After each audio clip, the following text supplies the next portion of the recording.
Salut à tous, c'est Dorian et dans cette vidéo on se retrouve pour faire le bilan de mon année 2021 d'investissement en bourse. On regardera d'abord la performance de mes actions achetées en 2020 sur l'année 2021. Ensuite on regardera les actions que j'ai achetées durant toute l'année 2021. Et enfin dans la troisième partie je vous parlerai des réussites et des erreurs que j'ai pu faire, ainsi qu'un petit peu d'immobilier et de la chaîne YouTube. Alors si on prend cette première partie, donc ici je vous ai mis toutes les actions que j'ai achetées en 2020. Et en fait, j'ai fait ça pour pouvoir voir de combien elles ont performé sur 2021, sachant que c'est de l'investissement à long terme et que du coup, je ne les ai pas vendues. Si je fais ça, si vous voulez, c'est pour me laisser un an complet avec toutes les actions que j'ai achetées l'année d'avant et je veux voir ce qu'elles font un an après pour, entre guillemets, leur laisser le temps de faire ce que j'avais prévu. Et ça sert à rien pour moi de juger une action après 2 mois.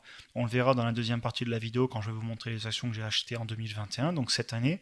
Et certaines, je les ai achetées il y a 1 semaine, 2 semaines, 3 semaines. Donc il n'y a pas beaucoup d'intérêt de les comparer avec celles des années d'avant pour moi.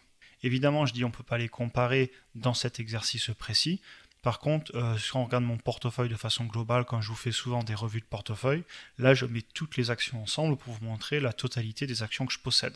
Donc le tableau là je l'ai classé par plus-value latente, donc ça veut dire ces actions je ne les ai pas vendues et on voit ici sur lesquelles je gagne en direct entre guillemets le jour où j'enregistre cette vidéo le plus. Donc en premier j'ai Tesla, on voit que je fais à 100 plus 122%, donc j'ai fait plus de x2 sur ma mise et j'ai une plus-value latente si je vendais demain de 1800$. Ensuite j'ai Apple à presque 1200$, Microsoft à 1100$, ensuite 650 sur Switch, etc. On descend. Donc vous voyez, je vous montre des actions sur lesquelles j'ai très bien performé. Par contre, comme je vous le dis à chaque fois, je suis totalement transparent. Et de toute façon aussi, je ne fais pas ces vidéos pour vous montrer que le plus beau et dire que je suis le meilleur. C'est pas vrai du tout. Je suis qu'un simple investisseur qui vous partage ce qu'il fait. Et ensuite, donc vous voyez, j'ai aussi des échecs. Par exemple, Beyond Meat, je suis à presque moins 50% dessus et je perds 450$. Donc voilà mes résultats après une année entière. Alors ça peut être une année et quelques mois, par exemple prenez Tesla, on est en septembre 2020, donc en réalité ça fait 15 mois, donc ça fait un petit peu plus d'un an. Et donc ensuite ce que j'ai fait pour comparaison, j'ai pris la performance du S&P 500 entre aujourd'hui et le 1er janvier 2020 et le 31 janvier 2020. Donc le 1er janvier 2020, ce serait au tout début de l'année où j'avais commencé à acheter ces actions, et on voit qu'on a une performance de 48,5%. Moi, je suis à 55,2%, donc je suis autour de 7 points de plus, 7% de plus que le S&P 500. Et si je prends la période la plus courte, donc c'est-à-dire à la fin de l'année 2020, je suis à 27%. Donc moi je suis content parce que ça veut dire que je suis au-dessus du meilleur cas, c'est-à-dire si j'avais acheté toutes ces actions au 1er janvier 2020 comparé au S&P 500, et je fais aussi du coup, mais ça c'est plus logique, mieux que le S&P 500 au 31 décembre, pardon, d'ailleurs je me suis trompé, vous voyez, 31 décembre, mieux qu'au 31 décembre, mais ce qui est logique puisque ces actions je les ai toutes achetées avant le 31 décembre pour la plupart. Aussi un autre point que j'ai mis, c'est je vous ai mis le pourcentage de mon portefeuille total en valeur actuelle. Donc toutes ces actions que j'ai achetées en 2020, dans mon portefeuille total que je vous présente dans certaines vidéos, ça représente 36%. Donc ça veut dire que la majorité des actions qui composent mon portefeuille ont été achetées soit avant, soit après 2020. Très bien, donc passons maintenant à la deuxième partie, et là je vais vous montrer toutes les actions que j'ai achetées en 2021. Donc on voit qu'en 2021, j'ai acheté un total de 24 actions. On voit aussi que j'ai investi 28 500$, sachant que quand je dis investi, j'ai retranché les dividendes et les plus-values puisque j'ai réinvesti, et donc ici en fait je ne mets que l'argent que j'ai dû mettre de ma poche. C'est une façon de calculer. L'autre façon de calculer, ce serait de dire qu'il faudrait aussi compter les dividendes et plus-value dedans. Mais moi, je ne le fais pas personnellement parce que ce qui m'importe, c'est combien j'ai gagné par rapport à ce que j'ai investi en plus chaque année. Et après, tout ce qui est le réinvestissement des dividendes, etc., ça fait entre guillemets ce qu'on appelle l'effet boule de neige ou les intérêts composés. Bref, les deux sont disponibles. Certains vous montreront les retours du S&P 500 avec ou sans les dividendes réinvestis. Moi, je mets les dividendes réinvestis, c'est un choix personnel. Alors je ne vais pas passer sur chaque action, hein. Vous pouvez regarder ce que j'ai acheté et puis les dates, sachant que les dates à chaque fois c'est la dernière fois que j'ai acheté de cette action, parce que souvent je les achète en plusieurs fois comme vous le savez. Donc par rapport au tableau d'avant, elles ont eu beaucoup moins de temps entre guillemets pour agir, et donc vous voyez que sur cette année je suis à seulement plus 1,84%. Ce qui n'est pas impressionnant si on regarde comme ça. Cependant, ce qu'il faut bien comprendre, c'est que si vous regardez, il y a plein d'actions que j'ai achetées il y a 3 semaines, il y a un mois.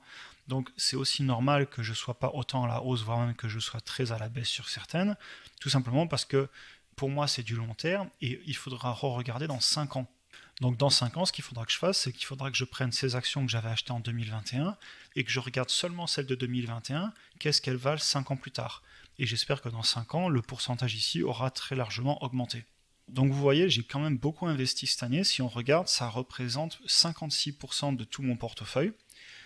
J'ai beaucoup investi tout simplement parce que avant la majorité de ma capacité d'apport et aussi ce que je peux gagner en immobilier, etc., je le mettais dans des ETF où je réinvestis dans l'immobilier. Et c'est vrai que cette année, je me suis vraiment concentré sur les actions parce que j'ai eu envie de beaucoup apprendre et j'apprends en même temps avec vous en vous faisant des vidéos et en vous partageant mon parcours. Et donc c'est aussi pour ça que cette année, j'ai pas mal investi dans les actions et je compte continuer à beaucoup investir l'année prochaine. Donc voilà, on verra bien sur le long terme ce qui va se passer. Ce qui est en tout cas intéressant, c'est que ces tableaux, je les garde tous en copie, ce qui fait qu'en 2022, en fin 2022, donc dans un an exactement, on pourra comparer après 2 ans mes actions de 2020 et après un an mes actions de 2021. Et donc ça va nous permettre dans le temps de voir quelle année j'ai mieux ou moins bien acheté les actions et on pourra de la même façon le comparer avec des indices connus comme le S&P 500, le CAC 40, etc. Très bien, donc maintenant on va passer à la troisième partie. Donc ça va être des sujets un petit peu moins liés aux actions, mais un petit peu plus à ce que j'ai fait cette année. Aussi bien les erreurs que j'ai pu faire sur par exemple l'économie, l'inflation, les avis que j'ai pu avoir qui ne se sont pas avérés être vrais, et aussi un petit peu l'immobilier à la chaîne YouTube. Alors tout d'abord, comme vous voyez, il y a pas mal d'actions que j'ai achetées avant que j'ai commencé cette chaîne YouTube. Donc pour information, je me suis mis à faire sérieusement des vidéos en juin 2021, car avant j'étais très occupé avec l'immobilier, et au final maintenant, quand j'y pense honnêtement, c'était plutôt une bonne excuse, car au final maintenant j'arrive à faire et les vidéos YouTube et de l'immobilier. Bref, après 7 mois, j'ai maintenant la bonne surprise grâce à vous tous d'être à presque 1000 abonnés, et honnêtement je vous remercie tous de me suivre, etc. Et j'espère vraiment continuer à vous apporter de la valeur, et j'espère que ça vous intéresse. Et on continuera à parler ensemble de sujets qui pour moi sont intéressants. Et du coup, je continue à vous partager mon parcours d'investisseur en 2022. Un autre point marquant en 2021, je me suis séparé d'un bien immobilier, ce qui m'a redonné et de la capacité d'emprunt pour continuer, et ça m'a aussi apporté du cash à investir, que je vais notamment investir en actions. J'investis aussi sur d'autres actifs, comme vous le savez, ça peut être des matériaux précieux, des crypto-actifs, etc. Mais je vais évidemment en mettre aussi dans les actions, et je continuerai à vous en parler sur la chaîne. Et d'ailleurs, le fait que j'ai vendu ce bien, ça m'a aussi un petit peu influencé cette année sur tous les aspects gestion de ses finances, développer la liberté financière, créer un patrimoine, etc. Et c'est vrai que j'ai eu tendance à vous faire des vidéos sur cette chaîne YouTube qui ne parlaient pas que de bourse, où j'ai pu vous parler des leviers d'emprunt, enfin du levier de la banque pour emprunter de l'argent. Je vous ai parlé de comment augmenter mes revenus, de l'entrepreneuriat, etc. Donc c'est pas des vidéos que je fais le plus souvent, mais bon, j'espère quand même que ça vous intéresse. Et évidemment, ne vous inquiétez pas cependant, je continuerai massivement à faire des actions, principalement sur la bourse et les actions. Alors ensuite, si on regarde les marchés et les vidéos que j'ai fait où je parlais de ce qui allait se passer pour moi, etc., même si au final personne ne peut savoir, je dirais que globalement, on a quand même sur cette chaîne et tous ensemble bien vu venir les pénuries et l'inflation. J'en parlais beaucoup avec vous dans les commentaires. Et ça, notamment, moi personnellement, et je sais que certains d'entre vous aussi, on a eu pas mal d'échos de l'industrie. Moi, par exemple, j'ai pas mal d'amis de quand j'étais étudiant dans l'ingénierie qui m'ont rapporté dans les entreprises, etc., des gros problèmes au niveau des supply chains, au niveau de la fabrication, etc. Et je pense que ces problèmes de pénurie ne sont pas totalement décorrélés de ce qu'on a vu au niveau de l'inflation et aussi tout simplement de difficultés de certaines entreprises. Après, évidemment, moi quand je vous parle de l'inflation, je suis incapable de deviner ce qui va se passer. Je ne travaille pas dans les banques centrales et j'ai l'impression que même eux ne savent pas toujours exactement ce qui va se passer. Mais la raison principale pour laquelle je vous en parle dans toutes mes vidéos, au-delà du fait de l'utiliser dans l'investissement pour savoir quelle entreprise va plus ou moins souffrir en fonction de l'augmentation des prix, des composants, etc., c'est tout simplement parce que pour moi, il est vraiment important de la comprendre et parce que avant tout, ceux qui vont en souffrir, ce sont les épargnants et non pas les investisseurs. Et je pense que si on se rappelle tout le temps que l'inflation est là et présente, on a tendance plus à investir qu'à économiser sans faire travailler son argent. Et donc sur le long terme, ça permet de moins souffrir, en tout cas d'un point de vue financier. Évidemment, tout cela est à prendre avec des pincettes, comme je le dis à chaque fois, et on n'est pas capable de prédire le futur, et certainement pas moi. L'autre point où je me suis bien planté par contre, c'est sur cette fameuse pénurie des composants. Si vous vous rappelez, pendant des mois, j'ai attendu que des entreprises comme AMD et Nvidia en souffrent, et en fait, elles n'en ont pas du tout souffert. Les deux sont montés, montés, montés. Nvidia, je l'ai acheté assez tôt. AMD, je l'ai clairement acheté trop tard. Et en fait, j'aurais pas dû hésiter, j'aurais pas dû me dire, tiens, ça va baisser parce qu'ils vont avoir des problèmes de composants, parce que ça s'est jamais avéré vrai. Et par contre, à l'inverse, vous avez des entreprises comme Enphase et Corsair. Enphase ont eu des problèmes de composants, mais ils n'ont pas spécialement souffert en bourse.